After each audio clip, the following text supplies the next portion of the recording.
Vous êtes tous contre moi, vous m'avez jamais accueilli dans la vie. On va trouver des solutions. Là, on va régler. Non, il n'y a aucune solution là. Monsieur, si vous avez une réclamation à faire, vous avez 45 jours et vous écrivez à l'office du ministère public. Et tu vas me lâcher, ouais, je suis en train de parler avec elle, je suis pas en train de parler avec toi. D'abord, tu cesses de te balancer sur ta chaise. Et depuis quand, tu vas me dire, un élève décide qu'il ne va pas faire un exercice?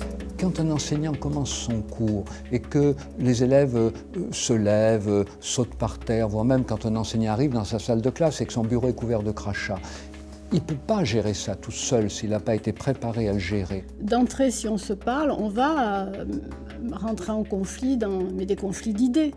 Or, ce dont ils ont peur, c'est la violence que ça déclenche. Malgré tout, dans nos écoles, on accueille des élèves d'origine pluriethnique, donc très différents les uns des autres, plus différents qu'il y a 40 ans. Donc qui ont des références et des normes et des références culturelles différentes. Bon, ça suffit, donne-moi ce stylo. Non mais vous comprenez, il faut que je me concentre, c'est tellement difficile. Dans toute situation de conflit, il y a des émotions. Et je dirais même qu'il y a beaucoup d'émotions. Le grand problème, c'est qu'en général, une seule de ces émotions va couvrir toutes les autres. Plus vous ne répondez pas, plus le conflit va augmenter. Et augmenter, là, dans des proportions qui peuvent être un peu dangereuses. Comment on sort de l'émotion et de la réaction immédiate à un travail plus professionnel qui va nous engager dans un champ qui sera plus du côté de la prévention. Par méconnaissance ou par réserve à aborder la dimension relationnelle, nous avons parfois tendance à réduire le conflit à sa dimension problématique. Et pourtant, il est essentiel de distinguer conflit et problème.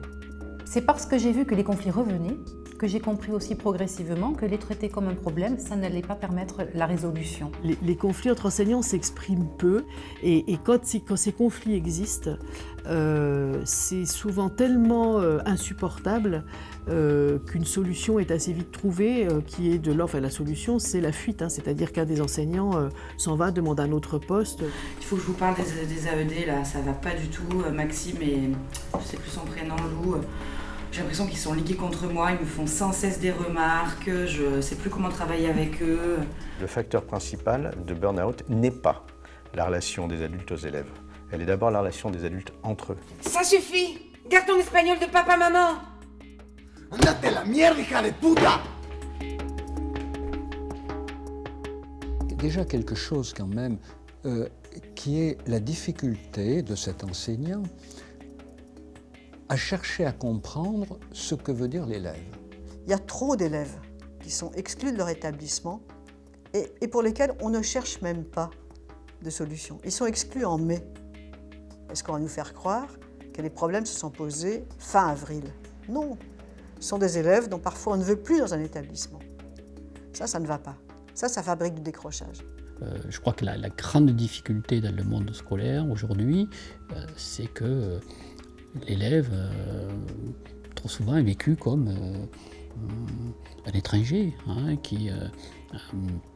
avec lequel on ne sait pas faire. C'est-à-dire que c'est la radicale étrangeté dont parlait Freud. Quelque chose aussi qui m'a souvent frappée dans mon expérience d'enseignante et de directrice, c'est la difficulté qu'ont les enseignants à se mettre à la place des parents. Les enseignants vivent beaucoup entre eux. Il y a une méconnaissance un peu mutuelle, souvent, des deux mondes.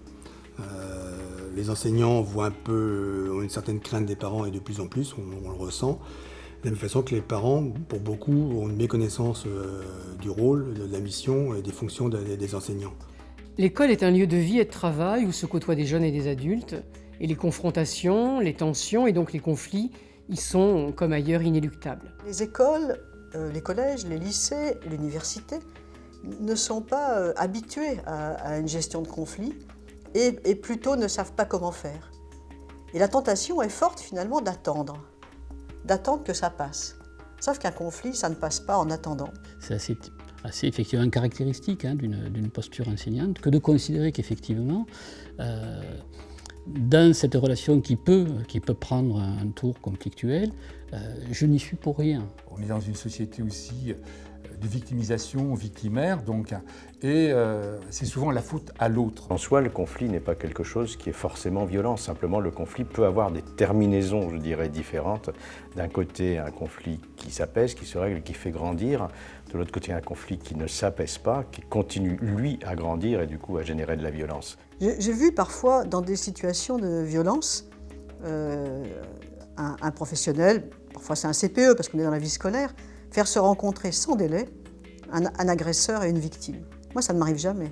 L'école, par définition, la situation pédagogique, c'est une situation de face à face. C'est encore une situation de face à face. L'urgence, c'est d'introduire dans la formation des enseignants des moments de jeu théâtral dans lesquels chaque enseignant est invité à jouer alternativement tous les rôles, celui de l'élève et celui de l'enseignant, pour développer cette capacité de changement de perspective émotionnelle, qui est le secret de ce qu'on appelle l'empathie. L'empathie émotionnelle doit être dispensée comme une compétence chez les enseignants. La médiation, elle apporte cette rehumanisation de la justice, sinon on en oublierait que derrière on a des êtres de chair et d'os et que par conséquent, comme disait Montaigne, on peut trahir le droit mais jamais l'être humain. La plupart du temps, au fond, les conflits sont des opportunités éducatives.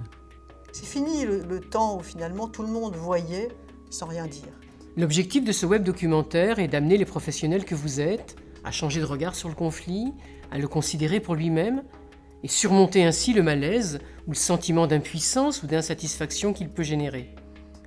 En repérer les ressorts et les enjeux permet de cesser de le subir ou de le fuir et de parvenir à apprendre sur soi, sur l'autre et sur la relation.